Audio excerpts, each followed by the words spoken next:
Welcome to our guide on how to download and install Google Play Store apps on your PC. Let's get started.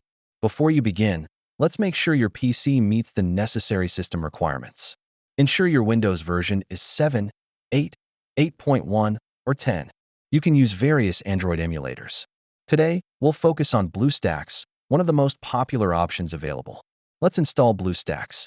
First, go to the BlueStacks website and download the installer to your PC. After installation, open BlueStacks and sign in with your Google account to access the Play Store.